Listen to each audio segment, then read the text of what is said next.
रजनी को बचपन से ही पेंटिंग का बहुत शौक था। वो हमेशा से ही पेंटर बनना चाहती थी, पर उसके माँ और पिताजी ने उसको कभी भी इस चीज के लिए सपोर्ट नहीं किया और उसकी शादी नीरव से हो गई। नीरव रजनी को बहुत प्यार करता था, पर रजनी हमेशा चुपचाप ही रहती। वो इस शादी से खुश नहीं थी। वो ये शादी नहीं करना चाहती थी। उसे तो हमेशा से पेंटर जो बनना था।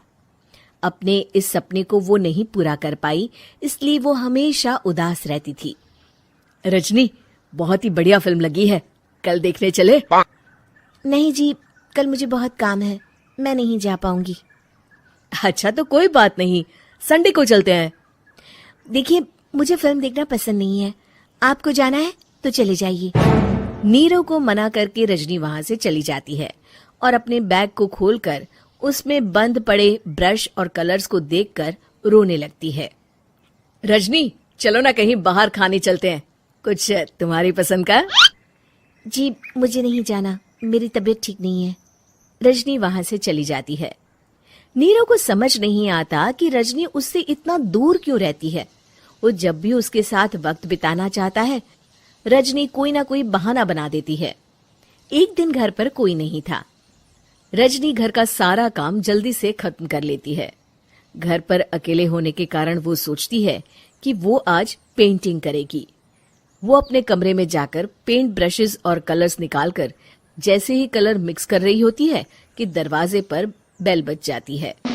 अब कौन आ गया इस वक्त? इतनी मुश्किल से तो मुझे पेंट करने का मौका मिला है। रजनी दरवाजा खोलती है तो उसकी सास अपनी सहेलियों के साथ खड़ी होती है और सब घर के अंदर आ जाते हैं। अरे बहू, सबको शरबत बनाकर पिला दे, बाहर तो बड़ी गर्मी है। उफ। जी।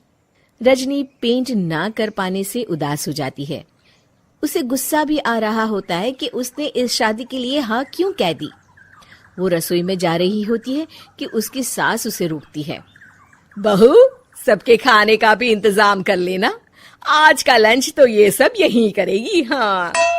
रजनी बिना कुछ कहे रसोई में चली जाती है। सबके लिए खाना बनाती है। सब खाना खाते हैं और रजनी घड़ी देखती है कि ये सब कब जाएंगे ताकि वो अपनी पेंटिंग कर सके। जब शाम होती है तब सब चले जाते हैं अपने घर। अरे बहू, सब तेरे खाने की तो बहुत तारीफ कर रहे थे, सबको बहुत अच्छा लगा खाना। आपको मुझे सुबह बताना चाहिए था ना कि आपकी सहेलियां आ रही हैं। पता भी है कितना वक्त लगा सारा खाना बनाने में। अरे बहू, तू ऐसे कैसे बात कर रही है मुझसे? तो और कैसे बात करूं? मैं इस घर की कोई नौकरानी नहीं हूं कि इतना काम करूंगी। रजनी अपने कमरे में जाकर दरवाजा बंद कर लेती है। शाम को जब नीरव आता है तो उसकी माँ उसे पूरी घटना के बारे में बताती है। क्या रजनी ने आपसे इस तरह बात की माँ? हाँ, और पता नहीं उसे क्या हो गया है, शाम से बाहर भी नहीं आई है। मैंने तो कई बार आवाज दी, खाना भी नहीं खाया उसने। तू ही बात करके देख ले बेटा। नीरव अपने कमरे का दरवाजा खटखटाता है। रजनी, दरवाजा खोलो, मैं हूं। रजनी दरवाजा खोलती है और फिर वापस जाकर अपने बिस्तर पर लेट जाती है। रजनी, माँ से बात करने का ये क्या तरीका है? मैंने कोई गलत बात नहीं की है। अरे तुम क्यों ऐसे बर्ताव कर रही हो सबके साथ? क्या तुम इस शादी से खुश नहीं हो? रजनी कुछ नहीं बोलती। अरे बताओ मुझे रजनी, क्या ये शादी तुम्हारी मर्जी के खिलाफ हुई है? हाँ, मैं ये शादी कभी नहीं करना चाहती थी। तुमसे क्या, मैं किसी से भी शादी नहीं करना चाहती थी। रजनी रोने लगती है। चुप हो जाओ रजनी, बताओ मुझे, तुम क्यों नहीं करना चाहती थी शादी? रजनी बेड के नीचे से अपने पेंटिंग्स, कलर्स, ब्रश, पेपर्स निकालती है। इतने में उसकी सास भी कमरे में आ जाती है। ये देख रहे हो, ये थे मेरे सपने। मैं पेंटर बनना चाहती थी, पर माँ पापा ने कभी सपोर्ट नहीं किया और मेरी शादी करवा दी। मेरे सारे सपने टूट गए। हर वक्त बस गुस्सा आता रहता है मुझे। मैं जानती हूँ कि आप लोगों की इसमें कोई गलती नहीं है, पर मैं क्या करूं, मुझे समझ में नहीं आता।